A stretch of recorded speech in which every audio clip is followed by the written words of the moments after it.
They done made me mad this morning, y'all. I am pissed off. And I'm getting tired of these dudes getting on these black men, these black retired athletes, getting on these damn podcasts, getting in front of these white folks and disrespecting their brothers.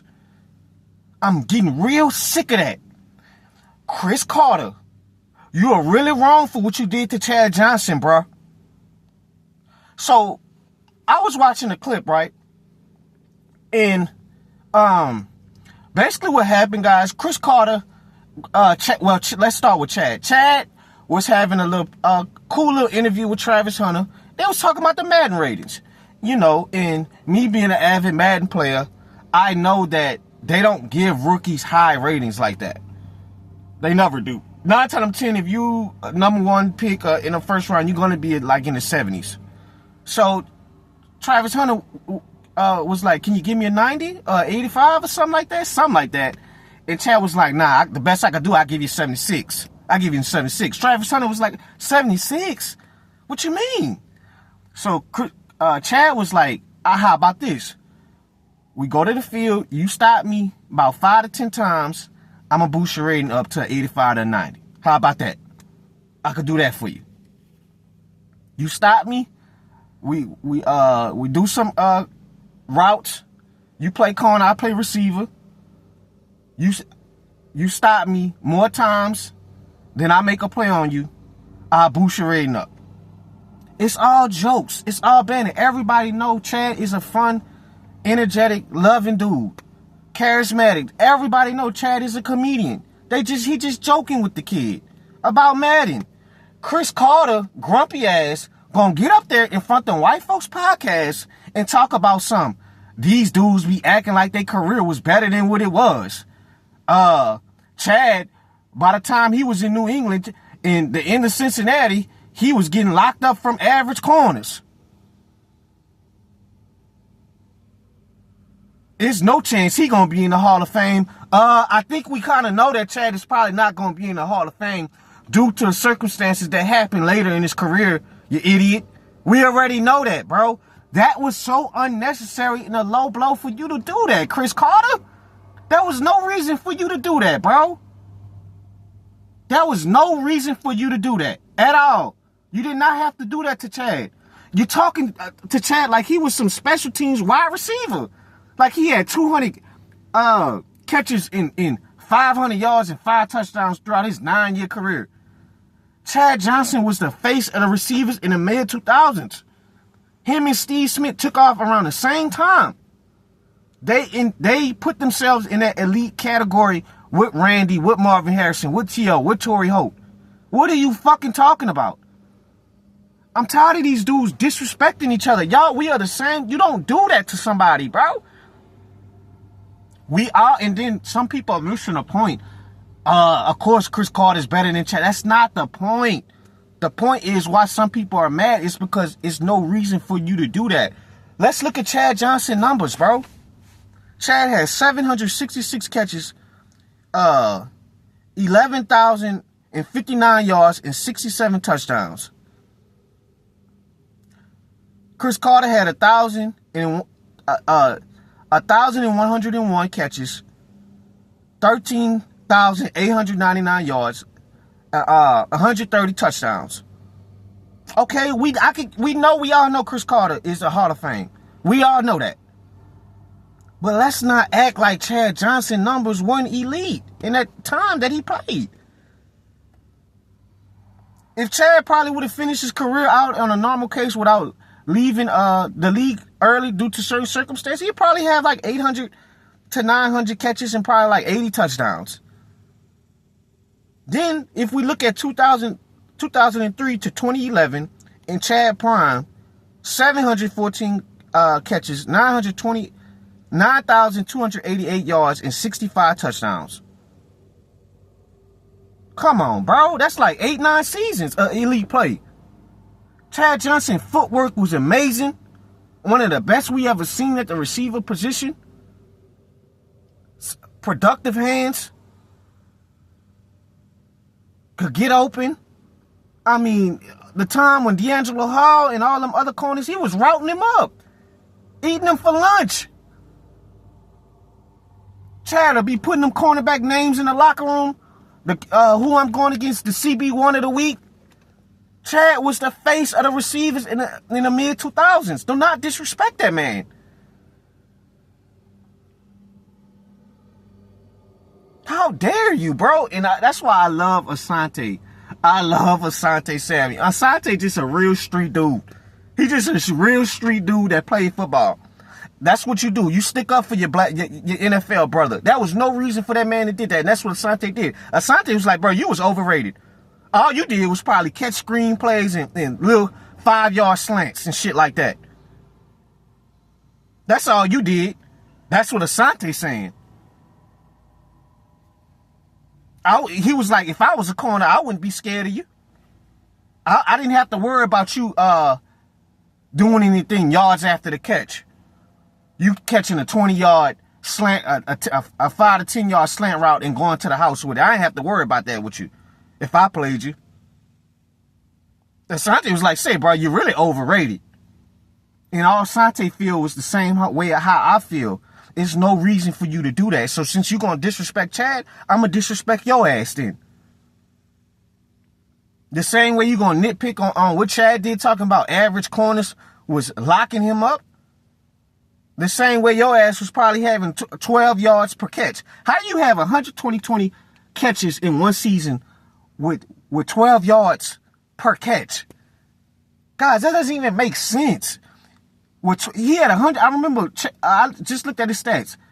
Chris Carter had 120 catches, 1,200 yards, 17 touchdowns. The 17 touchdowns is elite because all Chris Carter did was catch touchdowns.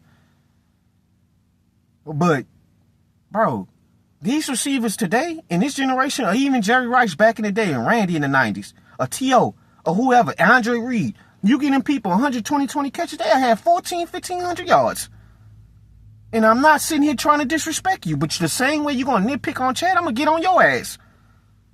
And you are a top 5, top 7 greatest receiver of all time. But I'm not about to let you do that to Chad Johnson on how hard he worked to make it out of the slums of Florida to be a 3rd-round draft pick, and you go ahead and disrespect him in front of them damn white folks' platform.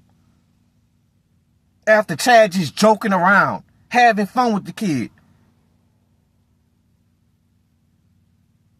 And that's why I respect, even with the white folk, Julian Edelman, he don't go on them people and disrespect fellow white players like that. He don't do that. They don't never do that to each other. It's always our black brothers doing that shit to each other. I'm sick of that.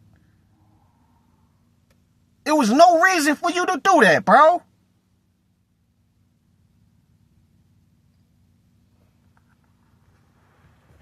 So I agree with Asante. I agree with him, bro. I agree with him to the extent is simply because we all know, I'm not going to go that far what Asante said with the overrated, because we all know how dominant Chris Carter was when he got to Minnesota. We all know that. But what I'm not going to let you do is do that to Chad. That is low down, bro. Cause Chad, and it's so, what make me so mad with Chad, bro? Chad showed love to everybody, bro. And even with Cameron, it's like Cameron is one of my favorite rappers of all time. Me being from New Orleans, I always gravitated to New York rappers for some reason. I always did. Cam and 50 are one of my favorite, but it's like the way Cam disrespected Chad. It was some weird shit going on with them, and it's just like, bro, Chad don't bother nobody. Chad don't bother nobody. The main person you should be getting at is Keyshawn. Cause you talking about all these retired players get on these podcasts and talk about their career like it was better. It should be Keyshawn, because every time I see Keyshawn on the platform on Fox Sports or whatever, he blabbing about what he did. Keyshawn, you to be honest with you, bro, how are you the number 1 pick in the 1997 draft and you're the 6th best receiver at that draft, or the 5th best to me? Keyshawn Johnson is the one that you need to be getting on for real, not Chad. That's one guy I don't like Keyshawn, bro. It's every time they could be talking about the Lakers or they could be talking about the Chiefs. Oh, well, my career, when I did this, we don't care, Keyshawn Johnson. We don't care. You only probably had 2 good years with Tampa, had probably 1 good year with New York. You got ran out of town to New York because Wayne Corbett took off. They got your ass out of there. Then Tampa got rid of you. Then Dallas got rid of you. That's the main person you need to be going at, Chris Carter, not Chad Johnson. And to get back to my point, guys, I just don't like it. You know, we don't have to disrespect each other. We don't have to do that. And I remember, you know, I remember how elite Chad was, man. I remember that. Chad was ahead of his time. Unfortunately, his career got cut short over certain circumstances that we don't need to get into. But he was one of the better route runners of that generation. The Devontae Adams of this era. You know what I'm saying? With just a little bit more explosion after the catch. You know, so it's ridiculous, man. I don't like it, guys. I'm sorry for my rant, but it's unnecessary. It was unnecessary for that man to do that. The man was having a great conversation with the young kid about to come into his first season in NFL, and you insert yourself in the conversation and disregard what he did. It happens, man. When you was in Miami, you had like 8 catches for that one season. It happens. Everybody get older, and it happens. Everybody can't get into the New England program. His stats went down his year with New England, and that's fine. Not everybody can get in that. Bill Belichick, they all said it's hard. Randy Moss said it's hard to learn. You know? It happens, man. When receivers get older, you start losing a step. You start not getting off press coverage quicker. You're not getting separation faster than what you did in your younger days. It happens. And Chris Carter was still balling out towards the end of his career. He had like 80 catches last year in Minnesota. So I get it. Everybody is different, you know?